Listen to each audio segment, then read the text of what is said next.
her to the conversation. And ladies and gentlemen, my guest at this time is an indie pro wrestler out of California. She is back in the United States after getting a chance to compete in Japan. And here to talk about it is Thunder Rosa. She's with me right now. Good evening, or shall I say good afternoon, Miss Rosa. No, actually, it's evening. Good evening, everybody. How's it going?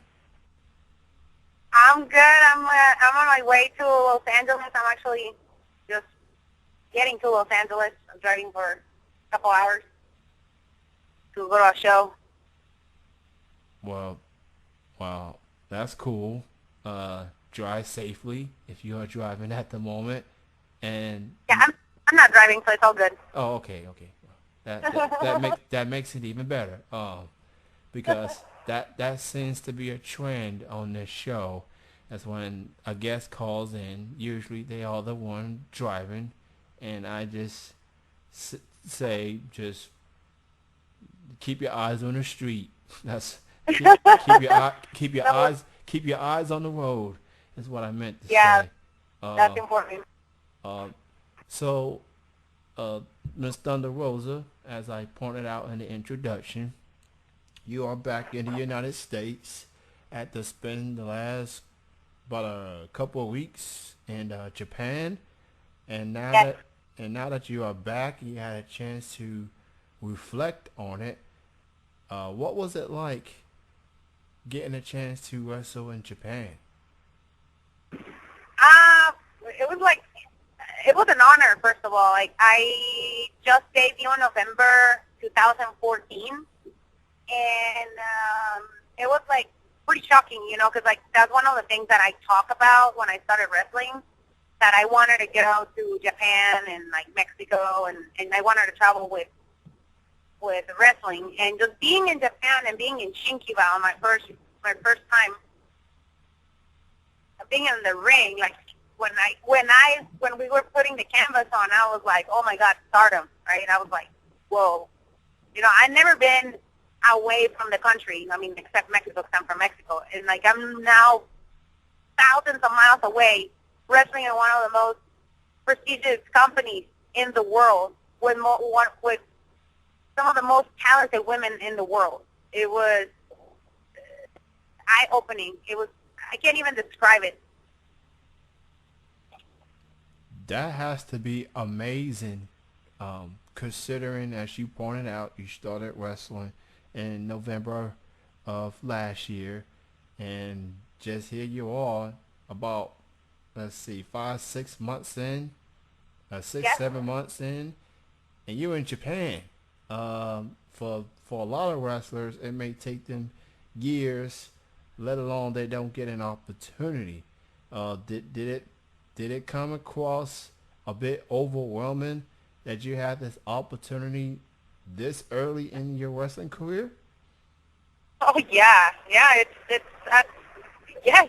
Like every time I was in training or we had a show, I have a lot more to demonstrate than I think everybody else. Because I was greener than the green girls at Stardom. It's just like, oh my God, what is going on? But I have a lot of heart and I have a lot of passion. I have a lot of dedication. And the one thing that I wanted to gain from this opportunity was the respect. The respect from my senpais, the respect from my peers, and I think the respect from the fans. And I think that at every show that I was part of, like they were able to see an evolution of Thunder Rosa.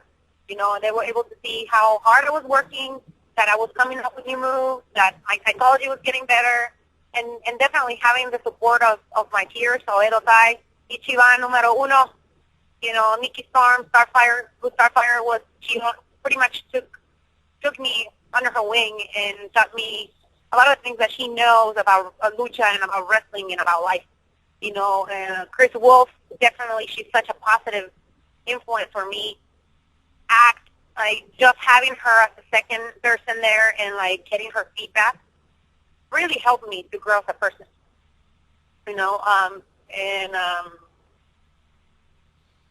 With Kimura, she's one of like the most respected senpais there because she's very strong. Definitely, we didn't start on the right foot, but at the end, she was one of the nicest and one of the best people to give me feedback. And definitely the feedback that she gave me and other senpais gave me, I took it to heart, and I worked really hard on it because I was there to be challenged. And I was challenged at every show and at every practice that we had. And I'm really glad that, I was able to bring the best of me in the ring and the best of me out of the ring. I don't know. So, to take in. Well, first and foremost, congratulations on, the opportunity. You get a chance to perform in front of that audience. And speaking of Japan, I've heard so much about the crowd interaction, how they react in the action. Like usually, from what people have told me, the fans in Japan, I never thought I would say this, well behaved, more like just watching the show, not yelling or screaming too much. Of course, here in America, well, it's America for crying out loud. They just yell, scream at anything, especially towards the heels. From a wrestler's perspective, is there a huge difference between the American fans and the Japanese fans in particular? You know what? In the Stardom, they're actually really fun. We were able to make a really good relationship with some of the fans. So every time, like Starfire, Chris Wolf, Nikki Storm will come out, like they will yell things, and it was really fun. It was really, really fun. I mean, we brought a lot of different things to the crowd, and the crowd was reacting really well. Like one of my last shows, like I came out with the Godzilla song. All the fans were totally like laughing and like dancing and just like really getting into it, So, yeah, I mean, they're serious and like they're very respectful. Like what I like about the Japanese fans is like when they start like appreciating your work, they come with like gifts. So like if you have like your gimmick, my gimmick is like I bring Godzilla was with me and I take pictures with little Godzilla on everywhere I go. Like they got me like a mug, a Godzilla mug. Like they got me another like action figure, a shirt. Like really cool stuff. So that's like the difference, I will say. And I don't know. It's just like they like to watch wrestling, but they pop when there's something really cool, just like anybody else will do. That is absolutely true, and I'm very thrilled about Japanese wrestling. I just wish that there was a Japanese show, a wrestling show on America's television. Outside of the Beast in the East, which was that was on the network. I'm talking like actually televised. Just so the American fans can get a chance to see their product and what they bring to the table, because it is mind blowing. It's just absolutely incredible.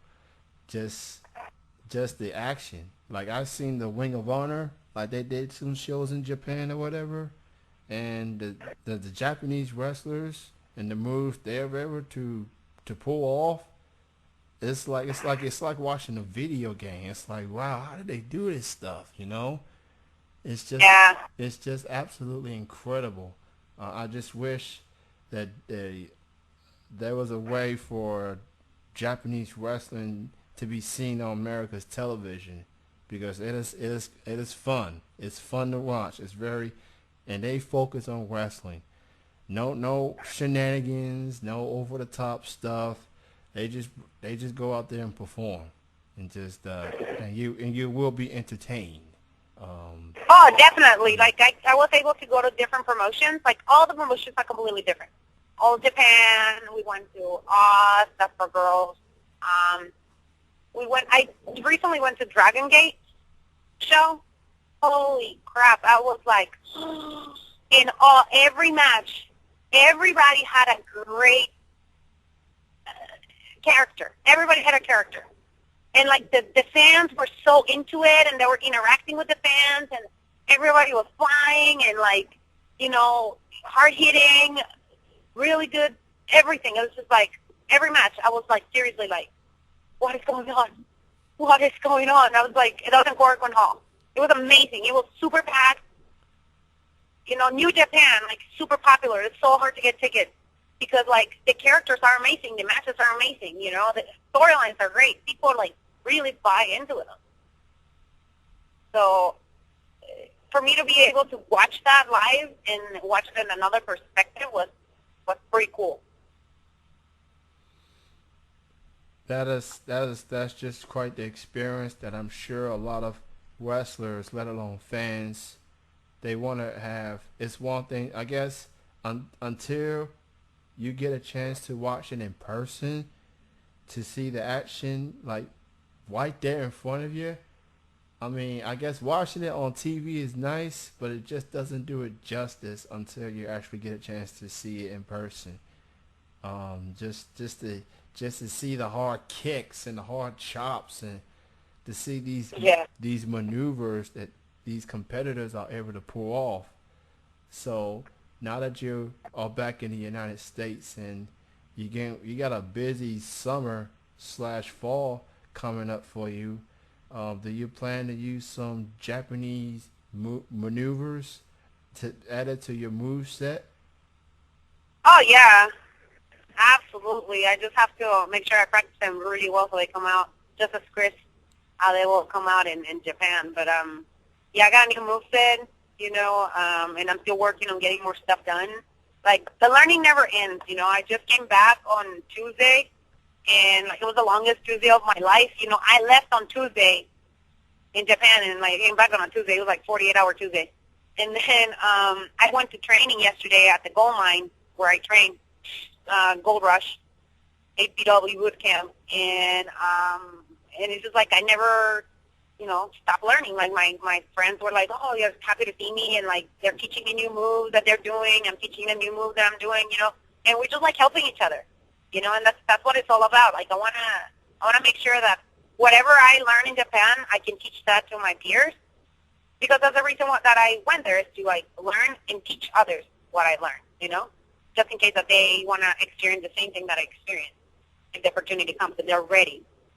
Because nobody can prepare you for it, honestly. And, yeah, I really want to, I'm like, I've been thinking, oh, I want to try this, I want to try that, but we will see. That's very encouraging to hear from you. Someone that's, just been in wrestling for quite some time, and you come back from this great experience, and you want to help your peers. You want to show them some maneuvers and things like that. That shows not just the great talent that you are, but the great character that you want to help uplift. You want to help, be a team player to your peers.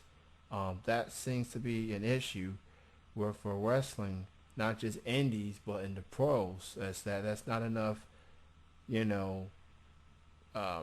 communication. That's not enough, help, if you will. And you definitely have earned the respect from a lot of peers just for saying that. And I definitely respect the heck out of you. You're a good person for willing to do that, and I hope that your peers will take that under consideration, because not a whole lot of wrestlers will be willing to do that, let alone veterans. You know what I mean? Yeah, but people are doing that for me, and it's just like my way to pay back, because they don't have to, but they see that they see something in Thunder Rosa, they see something in me that I have the potential, and I see the same with my peers. Like we're like in the struggle together, we travel together, we're like road dogs together. It's just it's just part of paying my dues, and I'm like, I will be glad to like teach another girl if she comes to our school, which I would love to have more girls in our school, but this is a really hard business for women in general. but I'm sticking with it. And like any new girls that are coming in, like I'm willing to work with them because I mean I'm still new. I'm still new. I've been wrestling for 7 months, and I'm still working on my craft. One thing I noticed as I'm seeing your matches on YouTube, and I seen like your wrestling photos. You are one of the first female wrestlers that I've talked to have face paint. Like half of your face is face paint. Is there any inspiration behind the face paint? Is it something like another dimension to your character? Like, what made you decide to go face paint? Well, that was an idea from one of the promoters here in Northern California. His name is Lance Cardosa from Lucha Extreme. I like sugar skulls, and I have a tattoo on my back of a sugar skull. And my T-shirt is a sugar skull. It's a Thunder Rosa. He's like, you know what? I think it would be a good idea for you to paint your face like Day of the Dead. And I was like, you know what? Yeah, that would be pretty cool. Let's try it out. So like my debut with him, I painted my whole entire face. And then they told me, well, you're kind of too pretty to paint your whole entire face. How about we go half? And I used it only there. And then in Japan, I'm like, man, after I had my concussion, it's like I need to do something different. So my manager called me and he says, oh, hey, I think it will be good for your return to paint your face. It's just kind of like a rebirth of San Rosa. So I came out with new gear and the face paint. It was like my first time in the group, Oedo Tai, and I came out with Starfire. We wrestled Io and Mayu, and the match was so much fun. The fans were super into it, and ever since then, I started painting my face, and the fans really love it. They really dig it, and I really like it too because that's again, it's part of my culture. I love Day of the Dead. It's a celebration of people that have passed and now they're enjoying a better life. And I think that's what happened to me when I had that concussion. The old Thunder Rosa was trying to really look for who she is. Just was there. I was there the whole entire time. Just like I was reborn again. Wow, that's remarkable. That is absolutely remarkable. Now, obviously, injuries and pain, that's part of wrestling. It comes with the territory.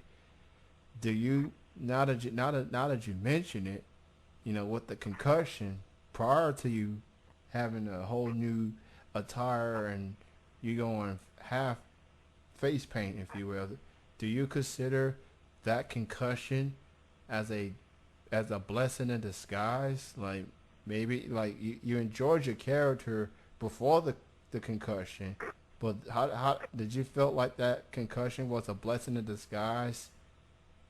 Yeah, because it made me realize that I can't be afraid anymore. I'm a little older than all the girls in Stardom, and even some of the guys I'm training with, and I have a very short time for me to achieve the goals that I want to achieve. And I have to take all the risks that it takes. And I know that I'm going to have injuries and everything, but you can work around your injuries. Definitely having that injury made me a lot stronger mentally and physically. I wasn't able to work out and lift weights and all that stuff, but I learned how to do things in a smarter way. And I also learned, that I can push myself in a very different way. I started doing more lucha stuff, and I was more open to try different things that I was afraid before. So definitely it was a blessing in disguise. You've had a chance to wrestle in America, in Mexico, and now Japan. What is that next country or continent that you would like to wrestle at one day? That opportunity, maybe England, maybe Greece, maybe China. What's that next place outside of America you would like to compete I will in? say South America and Europe.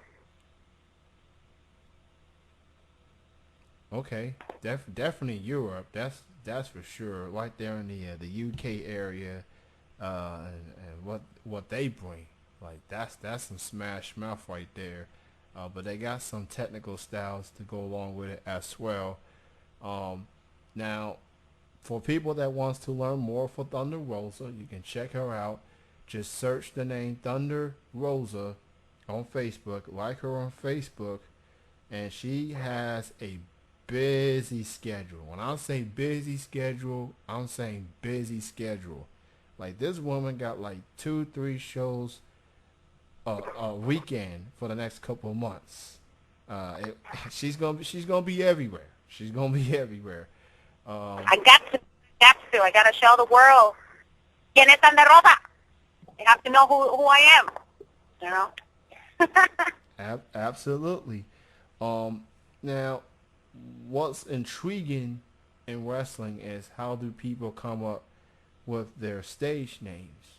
That being said, how did you became Thunder Rosa? So I was on the road with my BFF Donovan Troy and my manager, right? And we were like throwing names. And I used to work in a place called Thunder Road, which is a drug and alcohol rehab for teenagers. I've been working with inner city kids for the last 5, 6 years in the city of Oakland. And they were very, very supportive of me of taking time off to like train and stuff like that. And was like, how about we like use Thunder, like Thunder Road, like we just changed it to Thunder Rosa. And I was like, dude, that's perfect. That's perfect. So ever since then, this is even before I became a wrestler, because I was like a ring girl and stuff. But I was like, well, I gotta start with like, you gotta brand yourself. No matter what you do, you gotta brand yourself.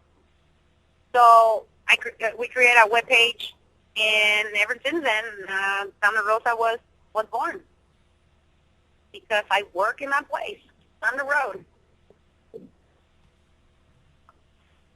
That's cool. That's absolutely cool. Did you say the name of the place was Thunder Load, as in Yeah, LOAD? yeah, Thunder Road, like a road, Oh, the street. okay. Yeah, Thunder Road. Okay, I got you. I got you. Um, Yeah. But ano- it's, in all honesty, it's so meaningful to me because, like, there's a thing when I used to work there, you know, they call it Thunder Road because it's not an easy road to be sober, right? And right. definitely, it's not an easy road to be a wrestler. So it has a lot of meaning to me in that aspect. And it reminds me, like, all the strength that the kids they need to go through in order to, like, achieve their goals and their dreams. And some of them is just to have a family or just to, like, finish high school, get a regular job, and be normal. And some of them are not able to do that. So every time I get in that ring, I just, like, honor, like, some of the memories of some of the kids that have passed away because of drugs and alcohol, you know. And I just want to show them that, if you have a dream and if you really want to do something and you have the drive and the motivation, you can do it no matter what your obstacles in life are. Well, I have a comment in the chat room on tmvcafe.com. It's from my friend Andrew, and he goes on to say, and I quote, I also give a lot of respect to her. Also, she's cute too. That's from my friend Andrew. No. He just wanted me to say that on the air. I guess that's just a compliment. Uh, but before I let you go, Rosa, um, one, what would your advice be to anyone out there that aspires to be a wrestler? What would your advice be? So you have to have, the right mindset, and you have to, like, have the heart to, like, just commit to it and do the sacrifices that need to be done. You have to have a stable job and a stable relationship if you're about to, like, embark into this, because it's not easy. I mean, many times you're like, I just left for 3 months, you feel alone. Like, you're on the road every weekend, and if you take this full time, you're on the road most of the time. So it's a lonely, lonely road, and you have to be 100% committed, and you have to have the passion for it. because it's really easy to just put your hands up and just quit. But it's like anything else in this world. If you really want this, you just go for it and go all out. Don't be afraid. And it's a painful road, but when you're able to achieve your goals, it is an amazing, amazing journey. Well, Thunder Rosa, I want to thank you so very much for being on the show. Congratulations on your time in Japan, and hopefully it's a more sign of things to come, and they'll invite you back as you evolve in your wrestling career. Please check her out on Facebook and on Twitter. Thunder Rosa is the name. Rosa as in Rosa. And check her out. Her schedule is posted on the Facebook page. She'll post it on her Twitter feed as well. Again, thank you for your time, Rosa. Continued success. So thank you so much for the time that you give me in your radio. And I just want to say thank you to everybody that is following me on Facebook, Twitter, Instagram. And I'm working on my webpage, so I'll let you know when this happens, so you can promote it over there. Un beso a todos. All right, you have a good night. You too, thanks. Bye-bye. All right, bye. That was Thunder Rosa joining me here on Triple Threat Wrestling Radio. That was about a 26-minute interview. And this lady is